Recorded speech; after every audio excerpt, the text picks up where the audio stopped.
Bismillahirrahmanirrahim. Assalamualaikum warahmatullahi wabarakatuh. Kepada yang terhormat Bapak Ibu dosen penguji uji kinerja pada PPG Transformasi Batch 2 Pendidikan Agama Islam tahun 2025.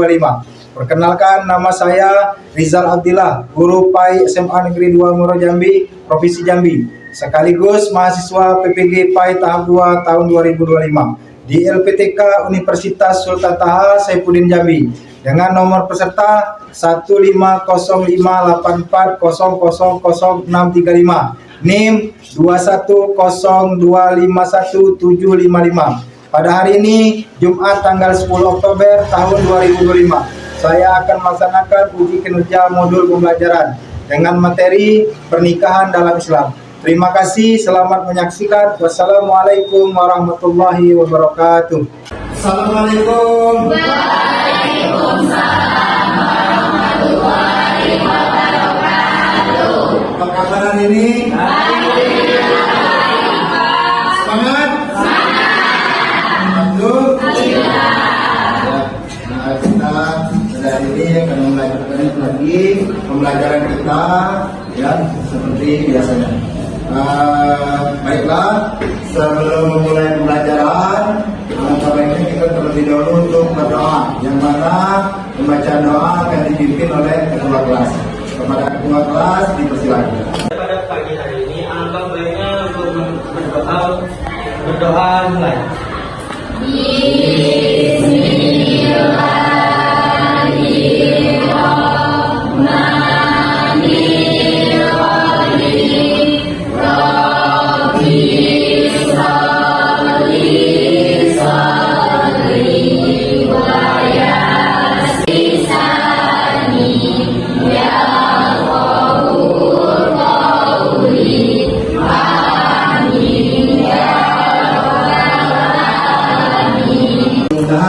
Dengan kegiatan ini diawali doa, mudah-mudahan pembelajaran kita pada hari ini berjalan dengan baik, lancar dan aman. Jadi mudah-mudahan sama-sama mendapatkan barokahnya. Ya, baiklah, Bapak akan mengabsen dulu seperti biasa. Ya, apakah ada yang tidak hadir pada hari ini? Hadir semua ya. Alhamdulillah. Adinda ada kan? Hadir. Aldo ada? Aldo apa ya? Alicia ada? Ya, Angelika, Bunga, Dimas, hadir. Dini, hadir mana Dini? Ada ya. Fitri, ada. Hadir. Ada berapa dua orang yang tidak hadir, satu alfa, satu sah. Mudah-mudahan yang alfa juga nanti cepat ya. Ya baiklah, doa kita sudah mulai, absensi sudah mulai. Untuk ketertiban kegiatan kita pada hari ini, Bapak akan memeriksa dulu kerapian pakaian. Ya silakan untuk merapikan dulu pakaian, kemudian tentunya untuk remaja dan kita pada hari ini.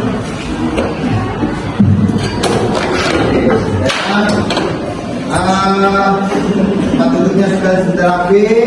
Nah sekarang untuk meningkatkan rasa nasionalisme kita, ya akan kebanggaan kita kepada tanah air kita, marilah kita bersama-sama untuk menyanyikan lagu Indonesia Raya. Kemudian nanti yang mana yang memimpin pembawaan lagu Indonesia Raya, Bapak minta kepada Celia. Kepada Celia, Pak, silakan.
alhamdulillah. Jadi selesaikan dulu studinya, selesaikan dulu belajarnya. Setelah itu nanti baru menikah. Dan sebelum nanti Bapak masuk ke pelajaran, baiknya terlebih dahulu Bapak mengingatkan lagi. Nah, kemarin minggu yang lalu kita pernah belajar materi sebelumnya, masih ingat? Materi tentang qada dan materi tentang qada dan qadar. Bapak ingatkan kembali, materi tentang qada dan qadar itu yaitu materi tentang takdir baik, takdir buruk. Qada dan qadar itu termasuk rukun iman yang ke-6. Ya. Jadi dengan kita mengingat rukun iman itu semakin meningkatkan iman kita. Iman kita. Amantu billahi wa malaikatihi wa kutubihi, nanti ditutup dengan qadar. Yaitu qada baik, qada buruk. Kita masuk ke dalil kan? Jadi setelah kita bacakan dalil ini, baru kita nonton sedikit, akan sampaikan sedikit video tentang pernikahan itu. Ya, nanti boleh kita simpulkan dalam diskusi. Nah ini, akhirnya sebelum kita lanjut lagi dalam video, kita baca dulu dalil tentang pernikahan. Ya, Bapak minta kepada Seria untuk membacakannya.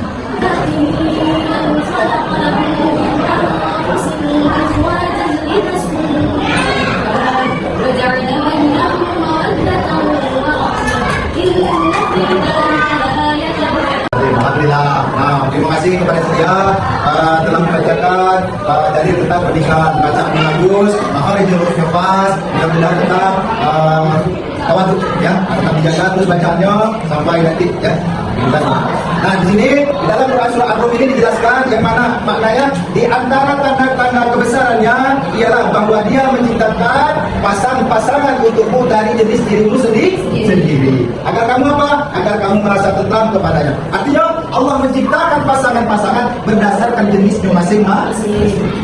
Artinya manusia dengan manusia, tapi manusianya dibagi lagi. Ada laki-laki dengan perempuan. Itu diciptakan masing-masing. Kemudian hewan juga seperti itu. Ada betina, ada jantan. Dari kami kalian buat hasil diskusinya nanti ya. Bapak akan bagikan contoh untuk mengambil inti daripada bab kita.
Video yang kalian tonton tadi, apa yang bisa dapat kalian simpulkan?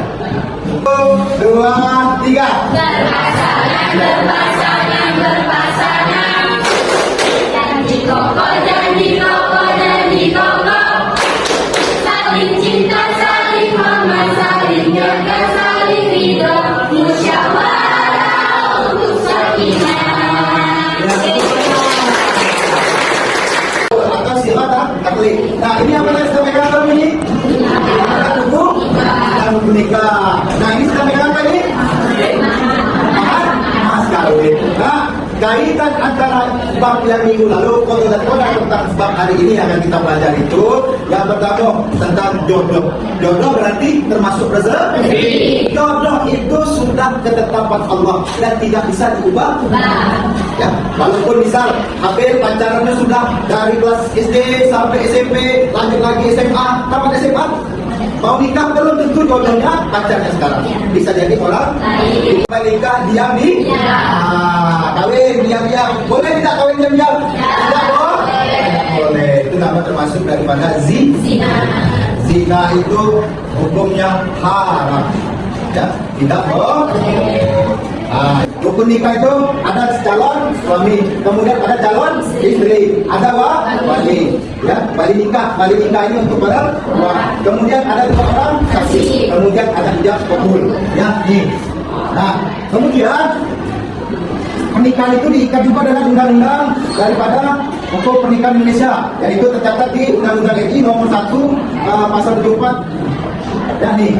Nah, kemudian Undang-Undang nomor 1 tahun 1974. Di antara perubahannya adalah perkawinan hanya diizinkan apabila pria dan wanita sudah mencapai umur 19 tahun. Yang kata apa tadi? Hukum nikah itu menjadi berapa? Ada berapa? Ada ada wajib, ada sunat, ada mubah, ada makruh, ada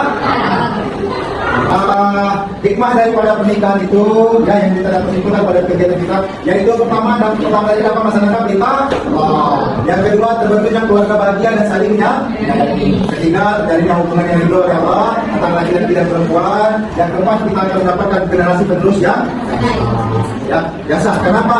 Menikah dengan sah berdasarkan syariat, keturunannya pun keturunan yang baik, Yang kelima, dapat mendatangkan pahala dan menjauhkan dari dosa-dosa besar zina. Yang keenam, jalinnya silaturahmi antara keluarga daripada pihak suami dan pihak istri. Nikah itu cuma bukan hanya menggabungkan dua orang insan, tapi juga menggabungkan dua keluarga yang besar, keluarga yang besar. Yang ketujuh, membukakan pintu rezeki dari Allah Subhanahu wa Ta'ala. Dibagi menjadi beberapa. Ada berdasarkan asasi, ada berdasarkan manusiawi, ada berdasarkan sakit. Nah, yang pertama adalah kualitas agama. Ya, Nabi berpesan, ya, diriwayatkan oleh hadis Ibnu Bukhari, ya, wanita itu dinikahi karena 4 perkara. Pertama karena kedua karena keturunan, ketiga karena keempat karena seiman atau seagama.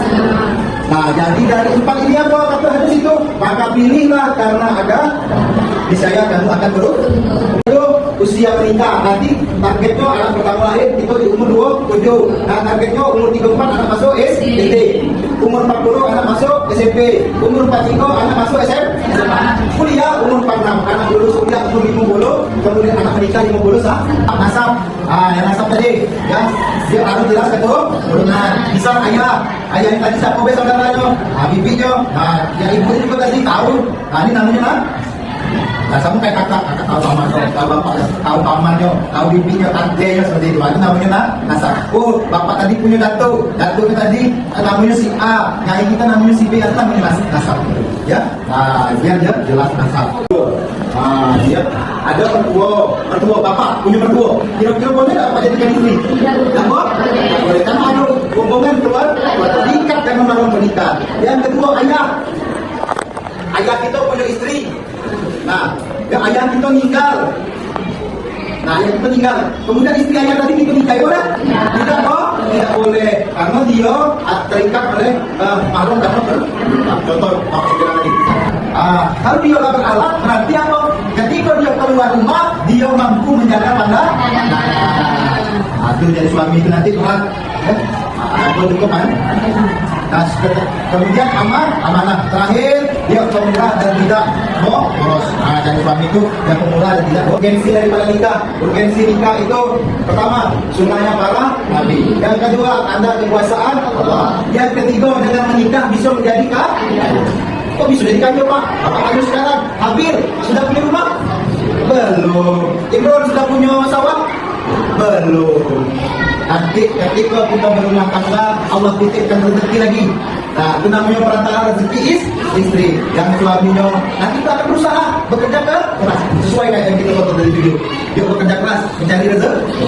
Adapun tujuan pernikahan, adapun tujuan pernikahan itu yang pertama, ya, untuk memperoleh kebahagiaan dan ketenangan hidup yang sesuai dengan yang kalian tonton tadi. Nah, kemudian ya, sesuai dengan ayat Al-Quran, wa min ayati an khalaqalakum min anfusikum azwaja litaskunu ilaiha. Ya, boleh. Yang pertama dengan dengan menikah itu nanti untuk mendekatkan diri kita kepada Allah. Misal laki-lakinya jarang sembahyang, istrinya lagi lama-lama bakal sunnah Rasulullah. Ya, an-nikahu sunnati faman raqa an-sunnati falaysa minni. Ya, di antara sunnah Rasulullah itu salah satunya adalah menikah. Apalagi contoh sunnah Rasulullah, kalau laki-laki miskin, Allah akan menemukan mereka dengan kemudian dari Allah luas dari wilayah. Ya, kemudian tidak ada pembujangan. Dia jangan jadi hujan, kalau jadi hujan capek, semua nikah. Rugi, ya, harus nih. Kemudian ciri-ciri mati sebagai makhluk ya. Ya namanya makhluk itu nikah. Nggak nikah. Kalau semua kira-kira nikah. Ya, nah itu salah hukumnya. Nikah ini sama nanti belajar fikih zakat. Ya, apa lagi? Nah, mawaris. Turunannya di sana. Setelah bab pernikahan nanti akan belajar namanya bab mawaris. Dapat hasil dari pernikahan ada namanya bab mawaris. Ya. Kemudian apa lagi contoh fikih? Nah, itu bayar zakat. Ya, nah kemudian lanjut. Ya, lanjut. Nah, nih definisi nih. Apa kan? Definisi nikah ini ya. Nah, pertama terbagi menjadi 4. Ya, berdasarkan etimologi. Berdasarkan etimologi, definisi nikah adalah al-jam'u atau bertemu atau berkumpul. Ya, siapa yang berkumpul antara dua ini, seorang laki-laki dan seorang ya. Kalau kita pakai bahasa Arab, aku pakai bahasa Dusun. Bahasa Jambi, bahasa kita lah, misal. Ya, contoh ini. Ya, tegak ke sini ke. Sekali. Bapak jadi balik. Bapak jalan. Bapak masuk ya. Benar gini. Ya, saya nikahkan kamu dan saya kawinkan kamu dengan anak perempuanku ya yang bernama Zainab binti Rizal Abdillah dengan mas kawin seperangkat alat sholat dibayar tunai. Seperti itu. Tapi jangan bilang aja tuh. Tegak-tegak. Tadi itu siapa yang ngomong? Pak Ijab. Ya, Ijab. Nah, kemudian yang menjawab mempul itu adalah mempelai peri. Aku jawabin. Saya terima. Saya terima Nikah kawinnya dengan mas kawin tertutup. Sah. Yang ngomong sah siapa? Saksi. Nah, berarti jadi seperti itu. Dari yang jelas tadi, Bapak lagi 4 kelompok. Ya, karena sudah untuk 4, nanti Bapak lagi 4 kelompok. Kelompok yang sini kelompok 1, sini kelompok 2, sini kelompok 3, kelompok. Ya, bagikan dulu untuk kelompok 1. Ya, untuk kelompok 1 nanti ada 2 soalan. Jelaskan makna pernikahan dalam Islam, kemudian sebutkan dan jelaskan rukun nikah. Nah, ini ya, tolong dikerjakan diskusikan bersama ya. Nah, kemudian ini kelompok 2. Kelompok 2, tolong diskusikan ya, tentang fungsi pernikahan dalam Islam, kemudian apa harapanmu tentang pernikahan. Nah, ya, nanti ini tolong di ya, mohon maaf ini. Nah, berikutnya kelompok 3. Kelompok 3, apa visi dan tujuan dalam rumah tangga, kemudian apa prioritas dan tujuan hidupmu dan bagaimana pernikahan akan mendukung hidup. Nah, ya, ini silakan diskusi. Ya.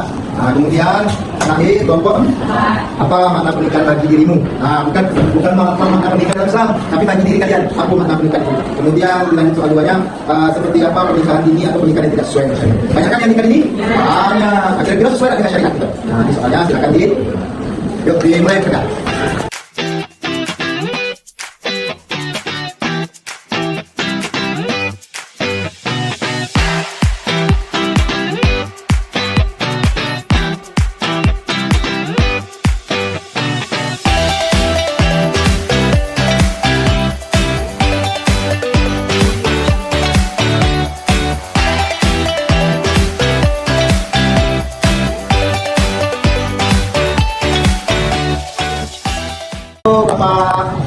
Kita mulai dari kelompok 1 ya.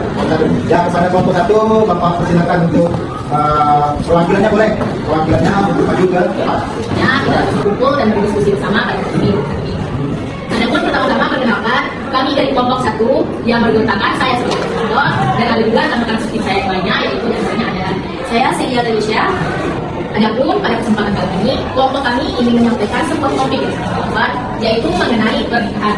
Hal ini sangat penting dan sangat penting karena pernikahan suatu saat kita juga sendiri akan melakukan. Dengan pembelajaran pada hari ini, kita mungkin dapat mengetahui apa saja pernikahan itu dan bagaimana saja peraturan yang ada. Selain itu, dalam presentasi kali ini, kami akan membahas mengenai beberapa poin penting. Di antaranya, itu menjelaskan makna pernikahan dalam Islam, serta menyebutkan dan menjelaskan rukun-rukun nikah di dalam Islam. Adapun sebelum kami melanjutkan kepada selanjutnya, kami ingin membuka kesempatan untuk teman-teman semua bertanya apabila dirasa sekiranya ada yang perlu saya pahami pada pemaparan sesi kali ini. Silakan. Waalaikumsalam warahmatullahi wabarakatuh.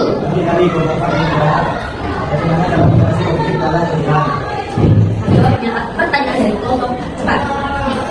Pertanyaannya adalah bagaimana cara mengatasi konflik dalam pernikahan? Yang pertama, dengan komunikasi yang sehat, dan kedua, dengan cara mengungkapkan perasaan dengan jujur, mendengarkan pasangan dengan sungguh-sungguh. Yang kedua, menemukan akar masalah dan solusi dengan cara memahami apa penyebab dan konflik, mendiskusikan cara menyelesaikan masalah dan saling terbuka untuk berkomunikasi. Yang ketiga, mengelola emosi dan sikap dengan cara menahan diri agar tidak memperburuk situasi, tidak mengikuti kesalahan lama serta menjaga rasa hormat satu sama lain. Yang keempat, membangun kembali hubungan dengan cara melupakan kesalahan. Kami berharap dengan penjelasan yang kami sampaikan tadi bisa menambah wawasan dan membuka pemahaman kita tentang apa itu pernikahan dan syarat pernikahan serta aturan yang ada di dalamnya. Jika ada kesalahan ataupun kekeliruan dalam penyampaian dari kami, mohon maaf yang sebesar-besarnya. Kritik dan saran kami dari teman-teman serta guru yang penting sangat kami harapkan sebagai bahan perbaikan kedepannya. Demikian, terima kasih atas perhatian dan partisipasinya. Kami akhiri. Wassalamualaikum warahmatullahi wabarakatuh. Waalaikumsalam warahmatullahi wabarakatuh.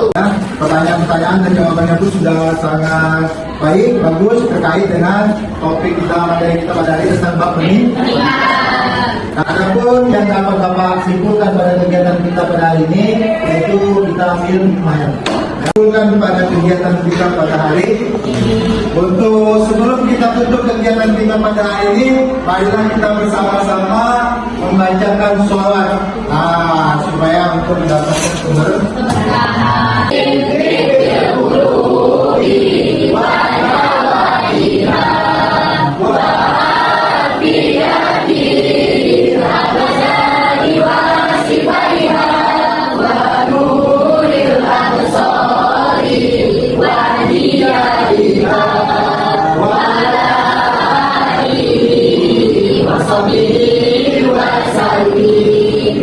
Sebelum Bapak tutup kegiatan ini, ya Bapak ingatkan untuk minggu depan itu PR-nya tentang hukum talak.